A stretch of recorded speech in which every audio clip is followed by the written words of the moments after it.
दोस्तों कोविड 19 चल रहा था 2021 के अंदर है ना, और लोग इतने मर रहे थे उस टाइम के अंदर। घर से बाहर निकलने का मतलब था कि आपने जान गंवा देना।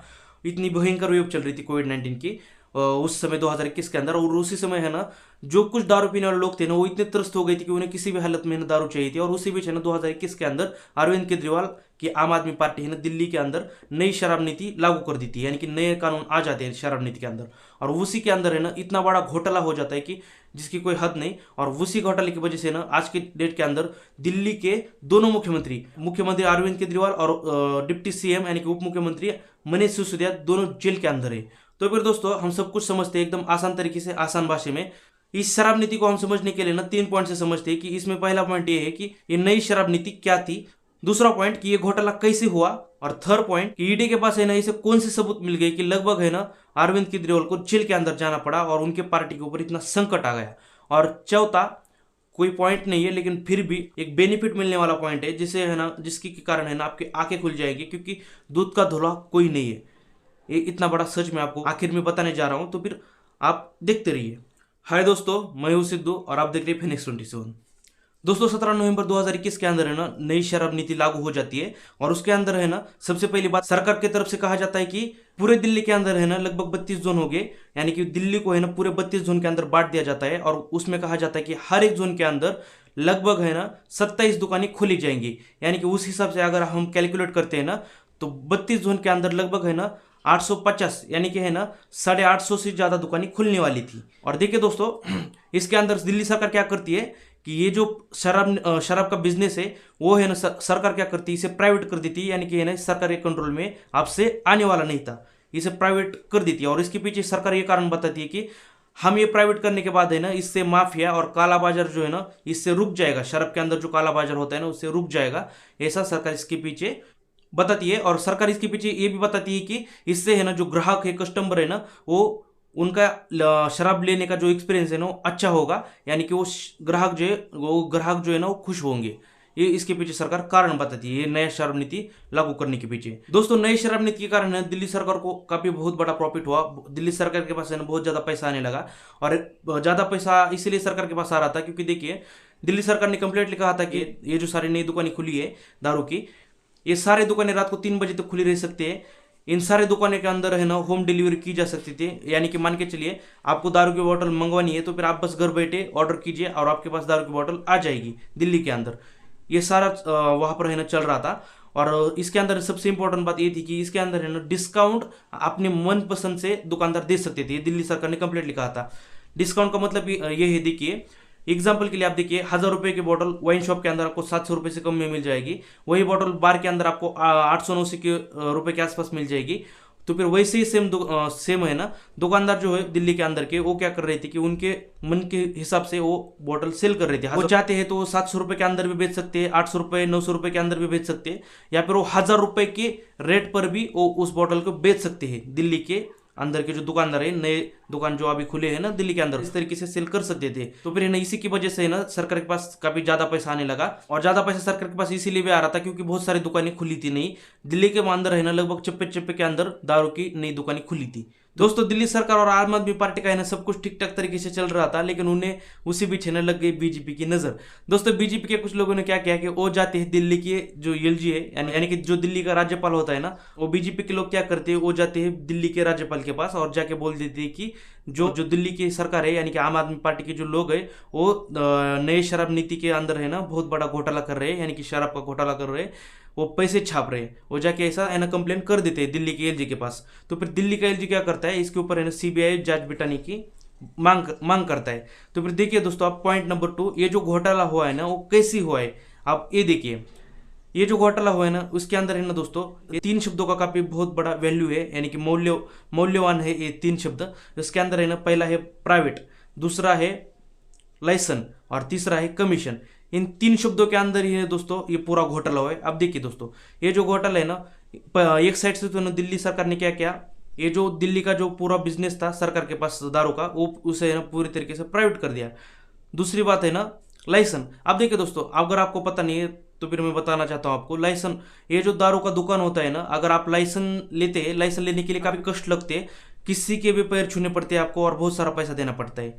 अगर आप एक बार लाइसेंस आप प्राप्त कर लेते हैं दारू की दुकान का, तो फिर आप कहीं पर भी आप दारू का दुकान डाल दीजिए, वहां पर है ना आपको किसी के पास जाने की जरूरत नहीं, लोग आपके पास दारू पीने के लिए खुद आएंगे। तो फिर है ना ये काफी काफी प्रॉफिट वाला धंधा है दारू का। जहां पर दुकान डालेंगे वहां पर लोग आके आपका धंधा एकदम चला देंगे, क्योंकि उन्हें है ना दारू पीनी होती है। तो फिर है ना दारू का धंधा काफी प्रॉफिट वाला होता है। तो फिर ये जो लाइसन है ना, ये लाइसन ऑलरेडी रेडीमेड दिल्ली सरकार के पास था। अगर कोई चाहिए था तो फिर है ना वो लेने वाला चाहिए था। तो फिर है ना ये लेने वाले लोग बहुत सारे थे। तो फिर है ना दोस्तों, जो जो जितना दाम देगा उसे उस हिसाब से वो लाइसेंस मिलेगा। तो फिर दिल्ली सरकार ने क्या किया, ये जो लाइसेंस है ना, जो जितना दाम देगा उसको है ना दे दिया। और ऐसे बहुत बड़े बड़े लोग थे जिन्होंने है ना बंचेस यानी कि है ना बुकेट्स बहुत सारे लाइसेंस खरीदे।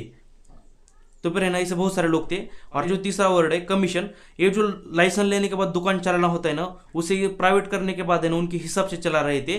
तो फिर इसके अंदर है ना कमीशन भी ले रही थी दिल्ली की सरकार। आप देखिए कमीशन इस बात का था, दुकान अच्छा तरीके से चलने के लिए है ना दिल्ली सरकार ने उनके हिसाब से रात को 3 बजे तक का टाइम सेट कर दिया, दुकान खुला रख सकते हैं आप रात को 3 बजे तक। ऊपर से आप होम डिलीवरी भी कर सकते हैं, क्योंकि कोविड के टाइम के अंदर कोई बाहर नहीं निकल रहा था। और दूसरी बात ये थी कि इसके अंदर है ना वो जो सारे दुकानदार थे, यानी कि जो जिन्होंने लाइसेंस खरीदा या फिर जो जो बड़े बड़े लोग थे जिन्होंने बहुत सारे लाइसेंस खरीदे थे, वो जो लोग है ना वो अपने हिसाब से दारू की बोतल बेच सकते थे। यानी कि है ना उन्हें कोई टेंशन नहीं थी, वो जिस चाहे उस दाम के ऊपर दारू की बोतल बेच सकते थे, जो उसका एमआरपी है उतना। तो फिर ये जो पूरा घोटाला होता ये 3 शब्द के ऊपर ही हुआ था, यानी कि प्राइवेट, लाइसेंस और कमीशन। तो फिर दोस्तों एलजी के कहने पर यानी कि राज्यपाल के कहने पर सीबीआई इस मामले के अंदर आ जाती है इस इन्वेस्टिगेशन को आगे करने के लिए। और वैसे भी दोस्तों है ना ये जो एलजी है दिल्ली के, यानी कि ये जो राज्यपाल है, इस राज्यपाल और आम आदमी पार्टी के है ना कभी नहीं जमती, यानी कि दिल्ली सरकार और राज्यपाल की, इन दोनों का है ना 36 का आंकड़ा है। और इन दोनों के है ना आए दिन झगड़े होते रहते हैं, कोर्ट में झगड़े चलते हैं इन दोनों के। और ये जो एलजी है यानी कि राज्यपाल, ये जो है ना वो ज्यादातर बीजेपी के सुनते हैं, इसलिए इस दिल्ली सरकार और राज्यपाल के बीच में ना झगड़े चलते रहते हैं। और देखिए दोस्तों, वैसे भी ना राज्यपाल काफी त्रस्त हो चुके थे इस दिल्ली सरकार से। तो फिर उन्हें तो एक मौका मिल गया था, तो फिर उन्होंने है ना सीबीआई जांच लगा दी। और सीबीआई इस घटना के अंदर सीबीआई आ जाती है और सीबीआई देखती है कि कहीं कुछ कालाबाजार चल रहा है कि नहीं इस शराब नीति की वजह से। तो फिर सीबीआई जो है ना लगभग 31 जगह के ऊपर रेड कर देती है, लेकिन सीबीआई को ऐसा कोई प्रॉपर एविडेंस नहीं मिलता जिससे कि है ना आम आदमी पार्टी का यानी दिल्ली सरकार का कोई भी आदमी जेल के अंदर चला जाए। तो फिर ऐसा कोई एविडेंस नहीं मिलता और किसी को अरेस्ट भी नहीं करती सीबीआई। तो फिर केंद्र सरकार क्या करती है, यानी कि बीजेपी सरकार जो कि केंद्र के अंदर बैठी है, वो क्या करती है, ईडी को कुछ नहीं मिल रहा है इसलिए इस मामले के अंदर है ना ईडी को भेज देती है। अभी सीबीआई की जांच खत्म ही नहीं हुई थी तब तक है ना ईडी इस मामले के अंदर आ जाती है। और ईडी जैसे इस मामले के अंदर आ जाती है ना, ईडी जो है ना वो मनी लॉन्ड्रिंग के रिलेटेड जितना भी कुछ मनी का कुछ भी स्कैम होता है उसके रिलेटेड जितने भी कुछ केसेस चलते हैं ना वो सारे ईडी संभालती है। और ईडी से ज्यादा एक्सपर्ट है ना मनी लॉन्ड्रिंग के केस के अंदर कोई नहीं हो सकता। और ईडी जो है ना जैसी वो आती है ना वो क्या करती है, वो कहीं पर रेड नहीं मारती, वो सीधा जाके है ना जितने भी कुछ लाइसेंस दिए गए हैं, यानी कि नई शराब नीति के तहत है ना ये जितने भी कुछ 200-300 लाइसेंस बांटे गए पूरे दिल्ली के अंदर, उन सारे दुकानों के अंदर जाके ना ईडी उनके अकाउंट चेक करती है। और ईडी का काम यही होता है। और जैसे अकाउंट चेक करने के लिए बैठती है ईडी, तो ईडी को एक क्लू मिलता है कि साउथ जोन के अंदर बहुत गड़बड़ की गई है। और साउथ जोन के अंदर की जितने भी कुछ दुकान है ना वो के रेड्डी के अंडर आती है। के रेड्डी जो है ना वो यानी कि कविता रेड्डी जो है ना वो तेलंगाना के मुख्यमंत्री की बेटी है। और ये जो तेलंगाना के मुख्यमंत्री की बेटी है कविता रेड्डी, उसके जो है ना 1-2 साथी हुए, जैसे कि है ना शरद रेड्डी और मंगता रेड्डी, ये 2 और साथी है उनके। और इन तीनों के बीच है ना ये पूरा साउथ जोन संभाला जाता था। इन पूरा जो साउथ जोन का जो कंट्रोल था ना ये शराब बेचने का दुकान का जितना भी कुछ कंट्रोल था ये इन्हीं के पास था। और इनके थ्रू है ना पूरी तरीके से फंडिंग की गई है। और ये फंडिंग इसीलिए समझ में आती है क्योंकि ये जो कविता रेड्डी का जो अकाउंट का पूरा जब डिटेल में जानकारी लेती है ईडी, और तो फिर कविता रेड्डी का जो अकाउंट संभालने वाला जो आदमी होता है, तो फिर ईडी क्या करती है, ये जो अकाउंट संभालने वाला आदमी है ना उसको ईडी पकड़ लेती है। और जब इससे है ना इन्वेस्टिगेशन करती है ईडी इस आदमी से, कविता रेड्डी के जो अकाउंटेंट था कविता रेड्डी के पास, तब वहां पर पता चलता है कि विजय नायर करके एक आदमी था। तो फिर विजय नायर के पास है ना उसके अकाउंट में 100 करोड़ रुपए ट्रांसफर किए गए थे इलीगल तरीके से। और इलीगल तरीके से इसलिए मैं बोल रहा हूँ क्योंकि उसका है ना कोई भी बेसिस नहीं था, ये पैसे आए कहाँ से और किसके लिए ट्रांसफर किए गए, ये पूरा कुछ भी नहीं था प्रॉपर तरीके से। तो फिर इसलिए इसको पकड़ा जाता है इस विजय नायर को। और ये जो विजय नायर है ना वो आम आदमी पार्टी यानी कि दिल्ली सरकार और कविता रेड्डी का इन दोनों का बीच का है ना ब्रोकर था। अगर कोई आम आदमी पार्टी का मैसेज होता है या फिर कुछ भी ऐसी चीज होती है वो डायरेक्टली केजरीवाल जी की दिल्ली सरकार वो है ना सीधा विजय नायर से बोलती है। और विजय नायर जो है ना वो कविता रेड्डी से जाके बोलता है। इन दोनों का ब्रोकर आप मान सकते हो। और इसीलिए विजय नायर ने बहुत सारे बड़े बड़े नाम दिए हैं सामने। तो फिर इसलिए आज की डेट के अंदर कविता रेड्डी और बड़े बड़े नाम जैसे कि अरविंद केजरीवाल मुख्यमंत्री दिल्ली के, अरविंद केजरीवाल अभी भी मुख्यमंत्री बने हुए हैं, वो जेल के अंदर बैठ के पूरी दिल्ली चला रहे हैं। और उप मुख्यमंत्री दिल्ली के जो कि अभी उन्होंने इस्तीफा दे दिया है, लगभग वो तो बहुत सारे महीनों से जेल के अंदर पड़े हुए हैं। मनीष सिसोदिया दिल्ली के उप मुख्यमंत्री, वो बहुत दिनों से जेल के अंदर पड़े हुए हैं। तो फिर ये जो बड़े बड़े नाम है और भी बड़े बड़े नाम एमएलए सांसद, ये सारे जेल के अंदर पड़े हुए दिल्ली सरकार के, यानी कि अरविंद केजरीवाल की आम आदमी पार्टी की तरफ से कि ये पकड़े गए, आप इसे मान सकती है। लेकिन अभी भी दोस्तों इन्हें पूरी तरीके से प्रॉपर एविडेंस नहीं है, पूरी तरीके से किसी को भी अभी तक सजा नहीं मिली। देखिए दोस्तों, घोटाला हर पार्टी करती है, बीजेपी करती है, कांग्रेस करती है, टीएमसी करती है और आम आदमी पार्टी भी करती है। क्योंकि देखिए दोस्तों, ये जो पार्टियां होती है ना, ये पैसे के ऊपर चलती है। क्योंकि हमारा लोकतंत्र है ना, ऐसा ही बन चुका है आज की डेट के अंदर, हमारे लोग है ना पैसा लेके वोट देते हैं। और ये आज के टाइम के अंदर है ना कम हुआ है, अच्छी बात है, लेकिन फिर भी ये लोकतंत्र के लिए, हमारे लोकतंत्र के लिए काफ़ी बुरी बात है। तो फिर आने वाले टाइम के अंदर है ना ये बदलना चाहिए। और फिलहाल आज की डेट के अंदर है ना पार्टियां पैसे के ऊपर ही चलती है और हर पार्टी को चलाने के लिए पैसा लगता है। और इसलिए ये जो सारे पार्टियां है ना सत्ता के अंदर आने के बाद घोटाला करती है, क्योंकि इन्हें पैसा चाहिए होता है इलेक्शन लड़ने के लिए। तो फिर इसलिए आम आदमी पार्टी ने ऑब्वियसली घोटाला किया होगा। ये जो 100 करोड़ रुपए है, ईडी ने कंप्लीटली कहा है कि ये पैसा गोवा इलेक्शन लड़ने के लिए आम आदमी पार्टी ने दिया है और इसका है ना इलेक्शन लड़ने के लिए इस पैसे का यूज किया है। बीजेपी भी ऐसा ही करती है। और देखिए, बीजेपी का घोटाला इसलिए कभी सामने नहीं आता दोस्तों, क्योंकि बीजेपी ना केंद्र के अंदर है और केंद्र के अंदर होने के कारण सारी बड़ी जांचें जैसे कि ना ईडी हो गई, सीबीआई हो गई, ये सारे बीजेपी के कंट्रोल में आती है। और बीजेपी अपने लोगों के ऊपर कभी जांच नहीं करेगी, क्योंकि अगर जांच नहीं होगी तो ये ऑब्वियसली कभी दोषी भी पाएंगे नहीं। अगर आम आदमी पार्टी या कांग्रेस के या फिर टीएमसी या फिर किसी भी पार्टी, शिवसेना हो गया, इन पार्टी के ऊपर अगर जांच होती है तो ऑब्वियसली ये लोग दोषी पाए जाएंगे। जांच के अंदर हर कोई लोग है ना दोषी पाए जाते हैं, क्योंकि इन सारे लोगों ने घोटाला किया ही होता है, कभी ना कभी अपनी जिंदगी के अंदर घोटाला किया होगा।